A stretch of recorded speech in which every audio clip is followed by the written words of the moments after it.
Loué soit Jésus-Christ. Frères et sœurs, 24e dimanche du temps ordinaire. Référence biblique du livre de Ben Sirac, les sages pensent à l'alliance du trésor et oublient l'erreur de ton prochain.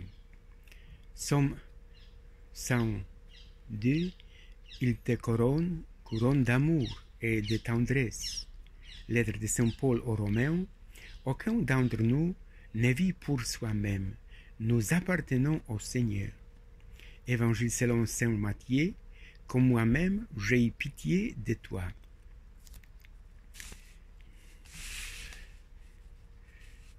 Un jour, imaginez-vous, j'entre dans la paix des êtres sauvages, qui ne jugent pas leur vie avec une tristesse prudente.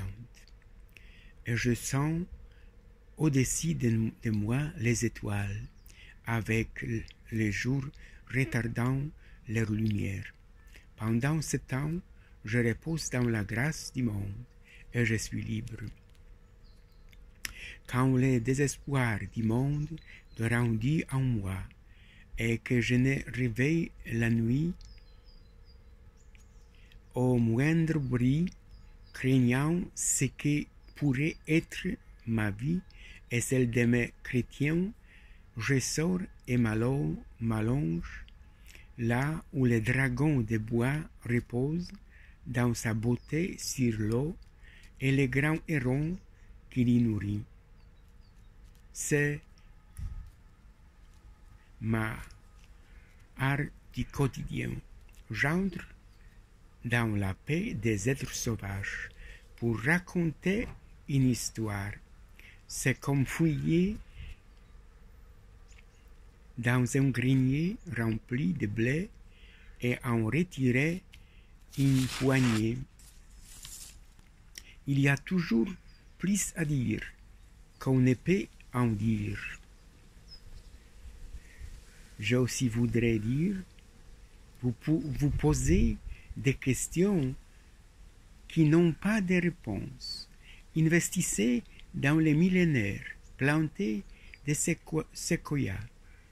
Ma principale culture est la forêt, et je n'ai pas planté, et donc vous ne vivez pas assez longtemps pour voir la récolte. Et ainsi pratiquer la résurrection.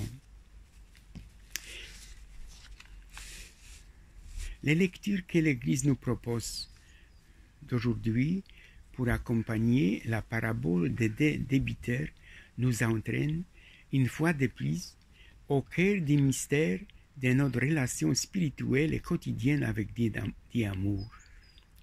À première vue, la règle fondamentale du pardon paraît simple. Il faut toujours pardonner, il faut tout pardonner. Il n'y a pas de limite au pardon. C'est la réponse de Jésus à la question de Pierre. Mais au travers d'un fait divers, il va en expliquer le pourquoi et nous conduire à ce qui est son attitude fondamentale de sauveur à l'égard de chacun d'entre nous. C'est la mission de Jésus. Comme nous, Pierre désire savoir jusqu'où l'on peut aller raisonnablement dans le pardon pour être digne du vrai comportement des disciples de Jésus. Comme nous, Pierre demande le montant de la créance qu'il peut accorder au débiteur qui a accumulé une dette en l'offensant. Jésus va inverser le rôle. Avant de se considérer comme créancier, le disciple doit d'abord se considérer comme le débiteur redevable d'une dette inimaginable vis-à-vis de Dieu. Dieu ne cesse jamais d'être pardon parce qu'il n'est que tendresse et amour. Il nous couronne d'amour et de tendresse. Chantons-nous dans les psaumes de ce dimanche. Et ainsi pardonner, le débiteur retrouve la liberté et la vie. La parabole se poursuit. Comment, après une telle remise de dette, oser se montrer soi-même créancier et impitoyable envers les modestes débiteurs que les frères qui nous offensent. La clé de la compréhension n'est pas seulement de l'ordre de la réflexion intellectuelle ou du simple bon sens, elle est de l'ordre de la foi. La parabole n'est qu'une image. La réalité se situe au niveau même de la relation avec Dieu. Si le pardon est si difficile entre frères, c'est que nous ne mesurons pas l'ampleur du pardon de Dieu à notre égard. Au fond, nous ne prêtons guère attention au fait que Dieu nous pardonne. Sinon, aurions-nous autant de difficultés à discerner les péchés dans notre vie? Trop peu nombreux sont les chrétiens qui ont conscience d'être des pécheurs pardonnés. Trop nombreux sont les chrétiens qui confondent sang du péché et culpabilité et qui ainsi vivent mal les relations à Dieu. On est coupable devant un juge dont on attend une condamnation. On est péché devant Dieu dont on sait que l'on obtiendra toujours le pardon, parce qu'il est tendresse et que la tendresse ne condamne pas. Si l'on considère Dieu comme un juge qui nous condamne lorsque nous l'offensons, il est vraisemblable que nous serons nous-mêmes des juges qui condamnent les coupables qui nous ont offensés. Au contraire, si nous considérons Dieu comme tendresse, amour et pardon des péchés que nous sommes, comment ne pas être nous-mêmes les acteurs d'un amour qui relève, pardonne, rend à la vie et libère? Nous sommes trois partenaires, Dieu, moi et mon frère. Être capable de pardonner aux autres, c'est reconnaître le pardon que nous avons déjà reçu de Dieu. Jean-Paul II l'a dit souvent en parlant de la repentance qui doit être vécue par chacun d'entre nous. Être capable de pardonner, c'est permettre au pardon de Dieu de prendre toute sa dimension en nous et vis-à-vis de nos frères. Quand nous prions le Notre Père, nous ne demandons pas à Dieu de nous pardonner en récompense du pardon que nous accordons aux autres. Nous lui disons notre désir de partager son pardon avec tous nos frères. Tout être humain n'est ni à désirer pour lui-même, ni à détester en raison de ses fautes. Il est à aimer, comme moi-même j'attends de Dieu cet amour. Nous pensons trop cette parole. Aimer son prochain comme soi-même, dans le sens égocentrique, comme moi-même et je m'aime.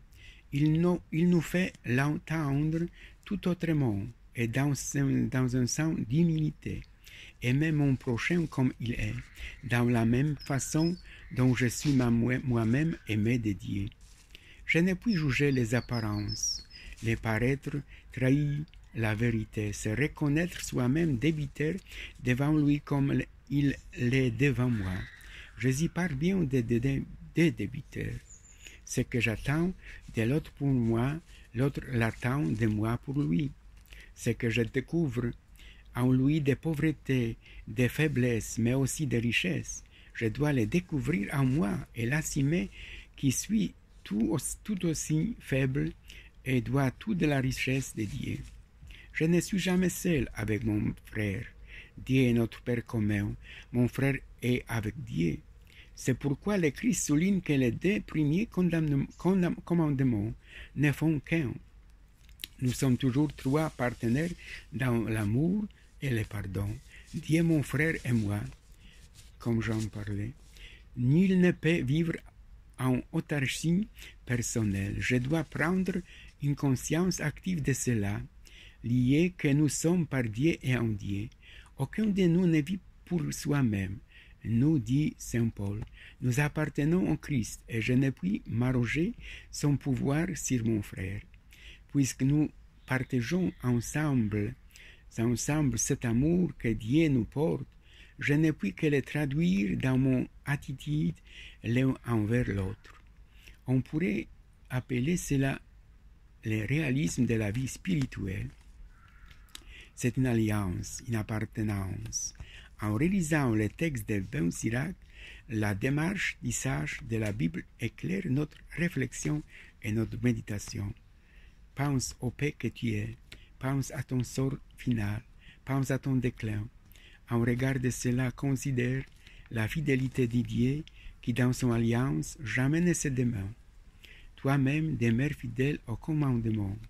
Pense au commandement et ne garde pas rancune envers ton prochain.